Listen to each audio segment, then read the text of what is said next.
माँ मुझे कॉलेज के लिए देर हो रही है, खाना कहाँ है? बेटी आज मेरी तबीयत ठीक नहीं है, ऐसा कर आज तू खुद ही खाना बना ले। अच्छा ठीक है, मैं खुद ही बना लेती हूँ। अपना टिफिन पैक करके रश्मि कॉलेज चली जाती है, जहाँ लेक्चर अटेंड करने के बाद वो अपनी फ्रेंड्स के साथ बैठकर लंच करने लगती है। लंच में रश्मि मैगी लेकर गई थी, जिसे देख उसकी फ्रेंड्स उसका मजाक उड़ाते हुए हंसने लगती है और उससे कहती है अरे ये क्या रश्मि, हम कोई स्कूल गोइंग गर्ल नहीं है जो तुम टिफिन में मैगी लेकर आई हो। वैसे आंटी तो तुझे अच्छा अच्छा खाना बनाकर देती है हमेशा, तो फिर आज उन्होंने टिफिन में मैगी? अरे यार माँ की तबीयत थोड़ी ढीली थी इसलिए वो आराम कर रही थी और जल्दी में जो मुझसे बन पाया वो मैं ले आई। अच्छा चल कोई नहीं, तू हमारे साथ लंच कर ले। अरे वाह ये तो सही हो गया, अब तुम दोनों का टिफिन शेयर करके तो मुझे एक टाइम पर 3 तरह का खाना खाने को मिल गया। शाम को रश्मि घर आती है तो उसकी माँ आराम कर रही होती है। अरे रश्मि बेटी, मेरी तबीयत कुछ ठीक नहीं है, ऐसा कर आज तू ही खाना बना ले। अच्छा ठीक है माँ। रश्मि शाम को अपनी माँ के लिए खिचड़ी, खुद के लिए पुलाव और अपने पिताजी के लिए रोटी सब्जी बना देती है। फिर सभी साथ में मिलकर खाना खाते हैं। ऐसे ही कुछ दिन बीतते हैं और रश्मि अपनी ग्रेजुएशन पूरी कर लेती है। अब उसकी माँ उसके लिए रिश्ता देखने लगती है। कुछ ही समय में उसके लिए एक अच्छे घर का रिश्ता आता है। उसकी माँ उससे इस रिश्ते के बारे में बात करती है। रश्मि बेटी, तेरे लिए बहुत ही अच्छे घर का रिश्ता आया है। छोटा परिवार है, सिर्फ माँ और बेटा ही है। घर भी अच्छा बना हुआ है और लड़के का खुद का टूर एंड ट्रेवल्स का बिजनेस है। लेकिन माँ अभी तो मेरी पढ़ाई खत्म हुई है, मुझे नौकरी करनी है और शादी हो गई तो मैं घर और बाहर दोनों एक साथ कैसे संभाल पाऊंगी? देख बेटा, आजकल मेरी तबीयत भी खराब रहती है और फिर अच्छे रिश्ते बार बार नहीं आते। लेकिन माँ अब आप ही बताओ, इस उम्र में शादी कौन करता है? मेरी किसी सहेली की शादी नहीं हुई अभी तक। अरे जो तेरी उम्र है ना, इस उम्र में तो बच्चे हमारी गोद में खेलते थे और जब सब कुछ ठीक है तो शादी में कोई बुराई नहीं है। और अगर लड़का ठीक नहीं लगा तो मैं शादी के लिए खुद ही मना कर दूंगी। तो बता, अब शादी की बात आगे बढ़ाऊं? अब कुछ और कहने लायक छोड़ा भी है तुमने, बढ़ाओ बात आगे। रश्मि की माँ आशा देवी लड़के वालों से बात आगे बढ़ाती है। रश्मि और गगन जब एक दूसरे से मिलते हैं तो दोनों एक दूसरे को पसंद आ जाते हैं और फिर सबकी रजामंदी से दोनों की शादी हो जाती है। फिर शादी करके वो अपने ससुराल आ जाती है। शादी के अगले दिन उसकी पहली रसोई की रस्म होती है। कुछ देर बाद वो खिचड़ी, हलवा और दाल चावल लाकर अपनी सास को देती है। अरे बहू, ये क्या, आज तो तेरी पहली रसोई है और तूने अपनी पहली रसोई में ये सब क्या बना डाला? और हलवा ही बनाना था ना, इतना सब क्यों बना डाला? माँ जी, अगर किसी का हलवा खाने का मन होगा तो वो हलवा खा लेगा, किसी का नमकीन खाने का मन होगा तो नमकीन, और किसी का दाल चावल खाने का मन होगा तो वो दाल चावल खा लेगा। अरे लेकिन कुल मिलाकर हमारे घर में लोग ही 3 हैं, तो फिर कौन क्या क्या खाएगा? हाँ वो तो है, लेकिन मैं नहीं चाहती कि कोई मुझे ताने मारे, इसलिए मैंने बना दिया। ऐसे ही अब हर रोज चलता। रश्मि एक वक्त में 3 तरह का खाना बनाकर तैयार कर देती, जिससे अन्न की काफी बर्बादी होती, जिससे जल्दी जल्दी घर का राशन खत्म हो जाता। कमाल है, पहले तो मेरा राशन 2-2 महीने चलता था, लेकिन अब ये कुछ दिन में ही खत्म हो जाता है। विमला ने रश्मि की शादी के बाद रसोई की तरफ ध्यान देना ही छोड़ दिया था। अब रश्मि ही सारा रसोई का काम देखती थी। लेकिन अब वो जब भी खाना बनाती, एक टाइम में 3 तरह का खाना बनाती, जिसमें कभी इंडियन फूड के साथ साथ चाइनीज फूड और कभी साउथ इंडियन फूड भी होता। ऐसे ही एक रोज विमला बाजार से फल लेकर आई और उसे फ्रिज में लगाने लगी, तो उसमें बिल्कुल भी जगह नहीं थी। पूरा फ्रिज किसी न किसी चीज से भरा ही हुआ था। हे भगवान, ये सब क्या है? सारा फ्रिज किसी न किसी तरह के खाने से भरा हुआ है।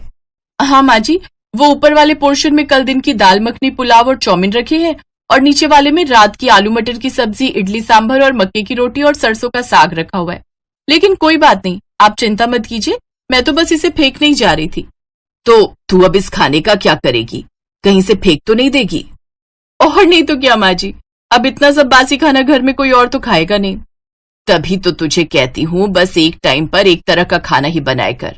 इससे समय, मेहनत, गैस और सबसे जरूरी राशन बचता है। रश्मि अपनी सास की बात सुन तो लेती है लेकिन मानती नहीं है। ऐसे ही कई दिन निकल जाते हैं। एक रोज कौशल्या की सास की सहेली उमा उसके घर आती है। रश्मि उसके सामने भी 3 तरह का खाना परोस देती है। अरे कौशल्या, आज तेरे घर में कोई दावत है क्या? नहीं तो फिर मेरे लिए तूने ये 3 तरह का खाना क्यों बनवाया है? सांभर डोसा, शाही पनीर और नान और आलू की सब्जी और पूरी, कोई ना कोई बात तो है। अरे कोई बात नहीं है, ये सब तो मेरी बहू तीनों टाइम बनाती है। क्या मतलब? मतलब ये कि उसे बीमारी है एक वक्त में 3 तरह का खाना बनाने की। कितनी बार समझाती हूँ लेकिन ये है कि सुनने को तैयार ही नहीं है। अरे तो तू अपनी बहू को इतना क्यों सुना रही है? एक तो तेरी बहू तेरे खाने पीने का इतने अच्छे से ध्यान रखती है, नहीं तो आजकल की बहू में तो एक टाइम में 3 तरह का खाना क्या, बल्कि 3 टाइम में एक वक्त का खाना भी दे दे तो वो भी बड़ी बात है। तू नहीं समझेगी, जिसे भुगतना पड़ता है ना वही जानता है।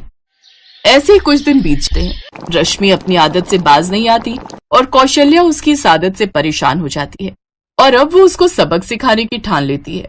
अब तो जब भी खाना बचता तो उस बासी खाने को अपनी बहू को ही खाने को देती है, जिससे अब रश्मि बासी खाना खा खा कर पक जाती है। फिर एक रोज कौशल्या उसे अपने साथ मंदिर लेकर जाती है, जहाँ मंदिर के बाहर बैठे भिखारी एक वक्त के खाने के लिए उसके आगे हाथ फैला रहे होते हैं। ये देख बहू, ये एक वक्त के खाने के लिए कितना तरस रहे हैं और तुम एक टाइम में 3 तरह का खाना बनाकर कितना राशन बर्बाद करती हो। अब रश्मि को अपनी गलती का एहसास हो जाता है, जिससे अब रश्मि एक टाइम में एक ही तरह का खाना बनाती है और उसके इस रवैये से अब कौशल्या भी खुश रहती है। रागिनी नई नई ब्याह कर अपने ससुराल पहुंची, जहां पर उसकी 2 जेठानियां पहले से ही थीं। उनका नाम था मुनमुन और चुनचुन। देवरानी जी, जो भी लड़की इस घर में पहली बार ब्याह कर आती है उसे एक चैलेंज दिया जाता है। क्या तुम वो चैलेंज एक्सेप्ट करोगी? हाँ, क्यों नहीं, लेकिन वो चैलेंज आपको मुझे सास ससुर पति और दोनों जेठों के सामने देना होगा। अरे ये तो और भी अच्छी बात है, रुको मैं अभी सबको बुलाकर लाती हूँ। चंचल, तुम्हें किसी को कहीं बुलाने जाने की जरूरत नहीं है। मैं, भैया, रोहित, मम्मी पापा सब यहीं पर हैं। बताओ क्या काम है?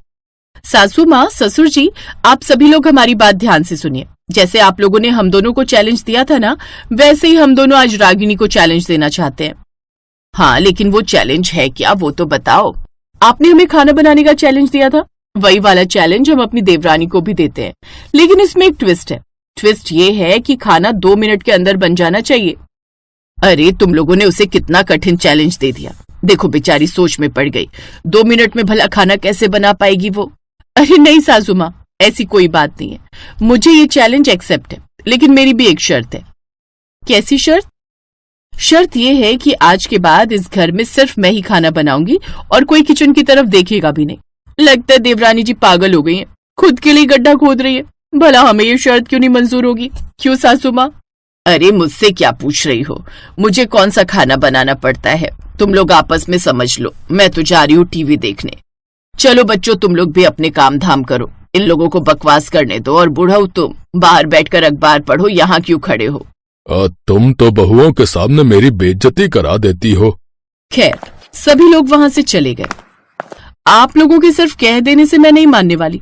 ये लीजिए, पेपर्स पर लिख कर दीजिए कि अगर आप लोगों ने किचन में खाना बनाया तो उसके बदले आप लोगों को अपने सारे गहने मुझे देने होंगे और उसके बाद हर दिन आप दोनों मेरे पैर दबाएंगी। रागिनी, मुझे लगता है शादी का असर ना तेरे दिमाग पर चढ़ गया और तू पागल हो गई है। ला, मैं कर देती हूँ साइन। चुनचुन, तू भी साइन कर दे। इसी बहाने हमें खाना बनाने से छुटकारा तो मिल जाएगा, हमारे लिए तो अच्छी बात है। रागिनी ने अपनी दोनों जेठानियों से कागज पर दस्तखत ले लिए और किचन में खाना बनाने लगी। 2 मिनट के अंदर रागिनी सबके लिए खाना बनाकर ले भी आई। ये क्या है बहू, ये तो मैगी बना दी तूने। हाँ तो 2 मिनट में मैगी बनती है, हाथी का अंडा तो बन नहीं जाएगा। नहीं नहीं नहीं नहीं, ये तो चीटिंग है, चीटिंग। तुम्हें 2 मिनट के अंदर पूरा खाना बनाना था। अरे भाभी, ये पूरा ही खाना है, कच्चा नहीं है, पूरा पका हुआ है। मैंने अपनी शर्त पूरी कर दी है, चुपचाप खा लीजिए। अरे मुनमुन, चुपचाप मैगी खा लो। और वैसे भी 2 मिनट के अंदर मैगी बनती है, खाना थोड़ी बन पाएगा। रागिनी ये शर्त जीत चुकी है। थैंक यू सो मच भैया। अरे खा लो खा लो, वैसे भी आज के बाद तुम दोनों तो खाना बनाने नहीं वाली।